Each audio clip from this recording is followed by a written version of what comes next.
Nesse retiro que a gente participou, durante esse feriado, rolaram duas paradas muito maneiras, muitas na verdade, né? Mas vou destacar duas, beleza? Rolou uma banda maravilhosa lá do Up e tal, que a galera se amarrou, o pessoal gostou pra caramba. E foi muito maneiro, participação do Up aí, eu achei maravilhosa.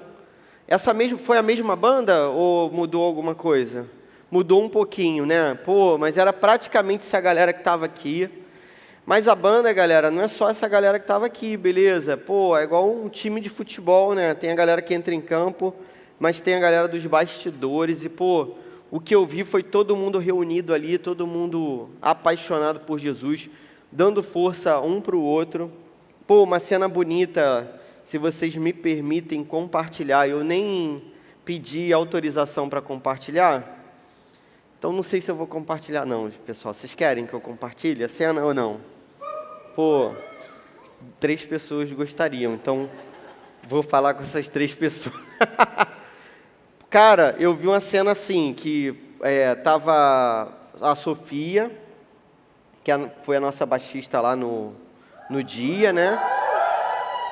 Junto com a Maria, que, é a nossa baixista, que domina o groove do contrabaixo e tudo mais. Cara, antes do culto, as duas estavam juntinhas ali orando para, Deus, né, falar através dos louvores e tal. Aí o que eu achei bonito, né? Não tinha esse negócio de quem estava tocando, quem não estava, entendeu? Era a galera unida ali para que a parada acontecesse no mesmo espírito. Achei maravilhoso. E a segunda parada que eu achei legal foi a seguinte, que a galera já mais velha, né, do louvor da galera mais velha, que não é o meu caso, né, pessoal, eu sou do Up, quando no início lá o pessoal começou a tocar aquela música assim, és fiel em todo tempo tu és tão... Obrigado, vocês sempre me interrompem, né, aquele esquema, começou, a gente já trava o cara para ele parar. Sabe o que eu achei maneiro? Quando o irmão começou a tocar, o irmão até sabia a letra, o Charles. Ele sabia a letra toda, mas ele nem precisou cantar, que quando ele puxou, a igreja já começou a cantar. E eu achei essa música linda. Eu já tinha ouvido essa música, mas confesso que até agora eu não gravei a música toda ainda não, porque eu ouvi recentemente. Mas, achei a música muito linda tal, e a música me lembrou, obviamente, Salmo 23, porque a música foi baseada nesse salmo, né, em outros também, mas, sobretudo, a parte final, tua bondade me seguirá, Senhor, é a parte final do Salmo 23, então essa parte que eu gostaria de ler com vocês, beleza? Olha só o que Davi diz nesse Salmo 23, verso 6, sei que a bondade e a fidelidade me acompanharão todos os dias da minha vida, e voltarei à casa do Senhor enquanto eu viver. Amém. Cara, olha só, esse salmo é impressionante, porque, de modo geral, Davi enfrentava muitas batalhas. O salmo é dividido em algumas cenas assim. A primeira cena é a cena do pastor que conduz as suas ovelhas. Então, o que Davi faz? Ele cria algumas cenas para tentar traduzir para a gente como que é o relacionamento de Deus com a gente. Então, tipo assim, olha só, você que está aqui hoje, Deus se relaciona com você dessa maneira. E aí, o modo como ele usa para traduzir é a experiência que ele tinha. Ele era pastor de ovelhas, ele cuidava de ovelhinhas. Então, ele cuidava com tanto carinho, com tanto cuidado daquelas ovelhas, que ele vai usar essa imagem para o modo como Deus cuida dele. E aí vai dizer que o pastor vai cuidar das ovelhas até por caminhos difíceis, e mesmo quando andar no vale de trevas e morte, é o verso 4, não temerei perigo algum, pois tu estás comigo, a tua vara e o teu cajado me protegem. Depois Davi provavelmente muda de cena, e agora ele vai falar de uma outra cena, que é você ser recebido por alguém importante na casa dessa pessoa. Agora a cena não é mais do pastor que cuida das ovelhas, mas Deus é o anfitrião numa grande festa, e Deus, Ele dá uma grande festa e te recebe na casa dele para essa festa. E ele diz assim, ó, preparas um banquete para mim, à vista dos meus inimigos e tal. E aí você tem essa segunda cena, que é da galera voltando provavelmente da guerra, sendo recebida na casa do rei para festejar a vitória da guerra. E por fim, Davi vai chegar a essa conclusão maravilhosa, verso 6. O verso 6 é o resumo do texto. Beleza, sabe Enem, que na conclusão você tem que fazer lá a proposta de intervenção, tipo assim, e agora eu entendi tudo que você falou, maravilha. E aí, como é que a gente vive essa parada? É a proposta de intervenção. Davi vive esse negócio aqui. Falei de redação do Enem, alguém tá ligado? Davi vive, quem não souber nada de redação, pode procurar a Letícia ali, ó, nossa irmã, não sei onde tá em algum lugar. Vai se esconder provavelmente, pô, ah lá, tá lá atrás, acabou de passar no vestibular para UF, tirou uma notão na redação, não sabe fazer a conclusão do Enem, procura a Letícia. Aí, arrumei trabalho para você, pode cobrar, hein, Letícia, né?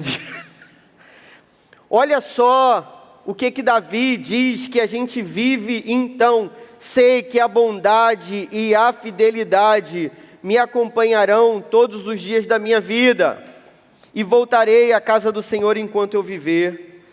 A primeira lição desse texto para a nossa vida é que Deus é bom e fiel. Cara, para pensar. Quando você faz coisas boas, de modo geral você espera ser bem recompensado, não é isso? E quando você faz coisas ruins, o que você esperaria seria ser mal recompensado, coisas ruins também. Sabe o que é estranho, cara? É que Davi, quando ele olha para Deus, ele olha para um Deus que é tão bom, que insiste em ser bondoso e fiel em todos os momentos. Cara, você possivelmente não conhece a história de Davi, ou se conhece, você deveria se surpreender com esse salmo. Porque olha só, cara, a história de Davi é uma história muito estranha. Davi foi um cara que foi chamado por Deus para ser rei. Davi, ele devia andar com Deus durante toda a sua vida. Davi é conhecido como o homem segundo o coração de Deus. Então ele tinha muita intimidade com Deus. Ele louvava, escrevia louvores, ele era rei. Ele fazia coisas que ninguém fazia, ele tinha intimidade com esse Deus. Mas chegou um dia da vida de Davi, que Davi cometeu um erro gravíssimo. Davi comete um adultério. Davi trai a sua casa, Davi trai os seus filhos, Davi trai um comandante do seu exército, e mais do que isso, ele cria uma armação para que esse comandante do exército seja morto. Mesmo diante disso, Davi diz que a bondade e a fidelidade de Deus o acompanharão todos os dias da vida. Cara, é estranho que Deus seja bom e fiel com a gente, que se você tiver o mínimo de senso e de juízo e de senso de justiça, se você tiver o mínimo de sinceridade, como eu, olhando para a minha própria vida, o que eu esperaria de Deus é que Ele me tratasse do mesmo modo como eu trato. Só que o modo como eu trato a Deus não é de bondade e de fidelidade. Muitas e muitas vezes, tantas vezes eu sou mau, tantas vezes eu sou egoísta, tantas vezes eu sou mentiroso, tantas vezes eu sou infiel.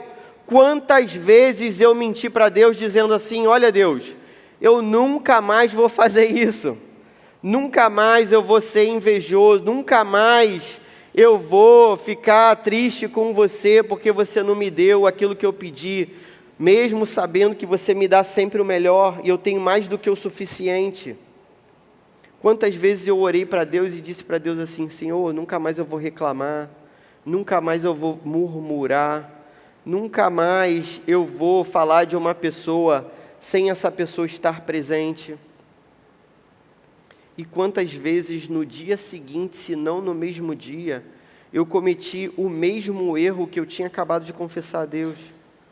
Isso prova, queridos, que eu sou infiel.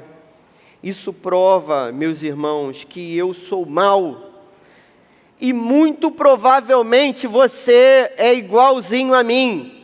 Teve um tempo atrás, isso tem muito tempo já, 2007, 2008, eu trabalhei, alguém estava vivo aqui, 2007, 2008? Pô, quem não estava vivo? Quem nasceu em 2007? Alguém nasceu em 2007? Que isso, gente? Estão tão velhos? Você, meu Deus, você, gente, cara, eu estou ficando velho. Em 2007, 2008, eu trabalhei no sistema prisional. Eu dava aula de redação, na época não era nem redação, dava aula de português, língua portuguesa, para os presos, para que eles fizessem provas de vestibular, tal. Vocês sabem, né, que tem aquela aplicação para pessoa privada de liberdade, chamada de PPL. Eu aplicava a prova do Enem, antes eu ensinava como fazer a prova e tudo mais. Dava aula no sistema prisional. Cara, sabe o que me surpreendeu dando aula para traficantes de droga, para bandido, assassino, tudo mais? Eu dei aula para um cara, por exemplo, que era um traficante aí. O cara tinha sido condenado a 117 anos de prisão. Então, uma pessoa condenada a 117 anos de prisão, você imagina o que a pessoa fez, beleza? A pessoa fez todo tipo de atrocidade e foi condenada a 117 anos. E aí eu dava aula para esses caras, só que eu me lembro que quando eu me preparava para ir para o sistema prisional dar aula para eles, eu pensava que eu iria no sistema prisional encontrar monstros na minha frente. E isso era bom para mim, porque eu me sentia superior a eles e eu me achava bom porque eles eram piores do que eu, possivelmente. Você entende? O nosso nível de comparação é sempre com uma pessoa que é pior que a gente. Então, se meu irmão parece ser pior do que eu, parece que eu sou um filho bom. Porque eu estou me comparando com a pessoa errada. Só que o que me surpreendeu no sistema prisional é que aqueles caras que eram traficantes, eles eram bem parecidos comigo, cara. Bem parecidos, por incrível que pareça. Era gente igual a mim. Bem parecido comigo. E isso me tirou do conforto, porque eu queria ver um monstro lá na minha frente, o vampiro lá do Crepúsculo. Ah não, o vampiro do Crepúsculo é bonitinho, né? Um outro aí, muito pior, nem existe mais Crepúsculo, gente, estou desatualizado. Mas eles eram pessoas que conversavam comigo, me abraçavam, se tornaram meus amigos. Olha que coisa estranha. Quando a gente olha para Deus, no nível da santidade de Deus, a gente é pequeno. Quando a gente olha para um Deus que é perfeito e a gente não é, a gente espera que Deus responda a nossa imperfeição com punição. Só que, de modo incrível, a bondade e a fidelidade de Deus nos acompanham todos os dias, e isso é inacreditável. Como assim? Eu sendo Clóvis, eu sendo um pai falho, um marido que falha, um professor que não é tão bom assim, um pastor menos ainda, mas Deus olha para mim e Ele retribui tudo que eu faço com bondade e fidelidade, e isso é espantoso. E Deus insiste em ser assim. A bondade e a fidelidade do Senhor nos perseguem todos os dias. Sabe como a sombra que você tem? Que se tiver luz, vai ter sombra, e a sombra vai estar pertinho de você? É a bondade de Deus caminhando do seu lado todos os dias. Segunda lição desse texto: Deus não deixa os seus filhos para trás. Segunda lição desse texto: Deus não deixa os seus filhos para trás. Deus insiste em ser perdoador. Deus insiste em estar do nosso lado, em usar as adversidades para nos trazer para perto. Para quem é legalista, para quem não tem muita intimidade e maturidade com o Evangelho de Jesus, vai achar que essa consideração que eu estou fazendo é perigosa, porque pode parecer que o Evangelho é uma graça barata. Então qual é a parada? Deus, Ele é gracioso com a gente, e pode parecer no meio desse meu discurso que isso não custa nada, mas não, pelo contrário, isso daqui custou a vida de Jesus Cristo. Deus, Ele é bom e misericordioso, porque o Filho, Jesus, assumiu os meus pecados, e agora nenhuma condenação, nenhuma acusação há contra os que estão em Cristo Jesus. Essa parada custou caro. A gente não está pregando aqui uma graça barata, mas a graça que é tão preciosa e tão maravilhosa que por meio de Jesus, ela insiste em nos acompanhar. Por causa de Jesus, o Pai foi bom com Davi. Por causa de Jesus, o Pai foi bom com Jonas, com Sansão, com Pedro, com Raabe, com Batseba, com Madalena, com Clóvis, com você, por causa de Jesus. Cara, olha para a história dessas pessoas que eu acabei de elencar aqui agora. Se você não conhece, vou resumir brevemente. Davi era esse cara escolhido por Deus, que traiu a sua família, traiu um general do seu exército e planejou a morte desse cara.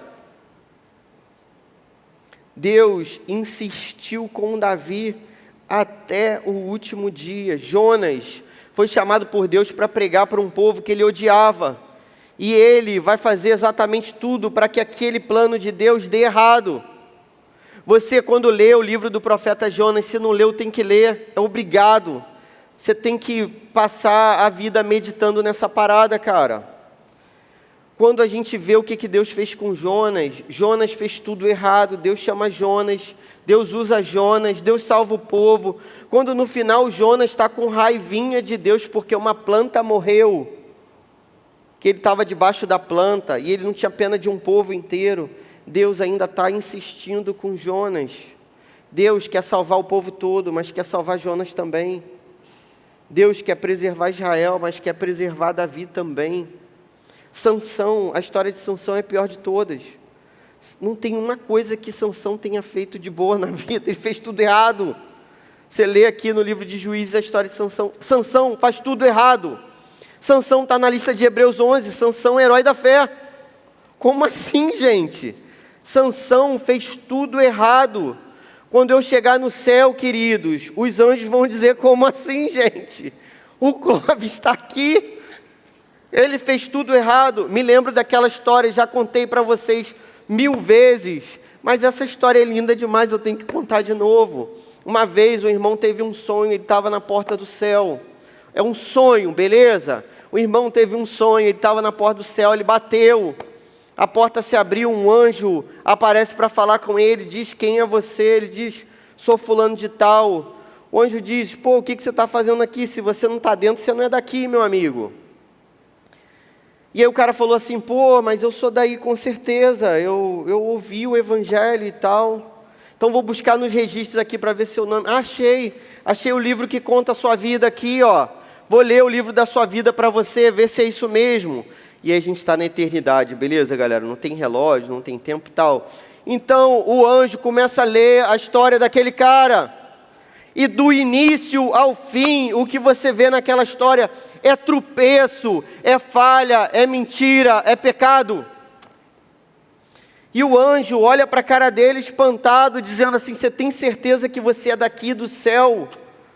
Você fez isso tudo que está escrito aqui nesse livro? Eu li até a penúltima linha desse livro. Tudo que está escrito aqui é verdade. E o cara vai dizer para o anjo: é verdade, vírgula por vírgula. erro por erro, eu cometi todos, essa é a minha vida. Só que o anjo diz para ele assim: eu não li a última linha, com letra cor de sangue. Há uma letra aqui que todos reconhecem, foi o próprio rei que escreveu o seu nome aqui, e ele disse, nessa letra cor de sangue, que você está perdoado. Essa é a nossa história, queridos. Olha para a minha vida e olha para a sua, seja sincero. Como que pode a bondade de Deus nos perseguir todos os dias da nossa vida? Como? Quando você olha para a vida de Pedro, Pedro deveria ter sido rejeitado. Jesus avisou para Pedro que ele negaria Jesus. Pedro diz: nem que se for necessário morrer por você, eu vou morrer por você, mas eu não vou te negar. Jesus diz: nessa noite ainda, antes que o dia nasça, o galo vai cantar e vai te avisar que você é um traidor, Pedro. O que acontece é exatamente aquilo que Jesus diz. Pedro trai e nega a Jesus Cristo, o discípulo que disse horas antes que morreria por Jesus. No entanto, Jesus o chama na Galileia e pergunta se Pedro ainda o ama. O Senhor nos trata desse modo. Essa é a bondade do Senhor. Quantos erros você cometeu na sua vida hoje? Quantos erros você cometeu na sua vida momentos antes de você vir por o UP? O Senhor pergunta para você com toda a misericórdia e bondade se você ainda o ama. Olha para Madalena, uma mulher que tinha 7 demônios. A Bíblia descreve muito pouco sobre ela, mas ela tinha sido possuída por 7 demônios. Jesus expulsa 7 demônios de Maria Madalena. Você sabe o que é uma vida de uma pessoa com 7 demônios? Certamente essa pessoa buscou essa vida. A Bíblia sempre trabalha com esses patamares. Existe um Deus que está no controle. Esse é um patamar para você pisar, mas existe toda a responsabilidade humana naquilo que é feito. Esse é outro patamar que a gente tem que pisar. Madalena tinha 7 demônios porque buscou ter 7 demônios. Ela buscou isso para a própria vida. E ela fez com o próprio coração, com a própria vontade. Foi assim. Imagina a maldade de uma pessoa que tem 7 demônios no corpo. No entanto, Jesus liberta Madalena. E Madalena é justamente a primeira pessoa da história que vê Jesus ressurreto. E vai contar para os discípulos, uma pessoa que antes tinha 7 demônios, agora é a primeira da história a ver o Cristo que ressuscitou. Essa é a história do Evangelho. Eu olho para a minha vida, meus irmãos. Eu fugi de Deus durante anos. Fugi da vontade de Deus durante anos. Eu tive medo de entregar a minha vida para Jesus Cristo. Eu tive medo de que a vontade dele fosse diferente da minha. E eu sempre preferi a minha no lugar da dele. E agora, eu que era mentiroso, eu que era o pior de todos, hoje eu prego o Evangelho de Jesus, a verdade do Evangelho. Olha para a sua vida. Como que a gente consegue olhar para a nossa própria vida e não dizer isso? Bondade e fidelidade e misericórdia me acompanharão todos os dias da minha vida.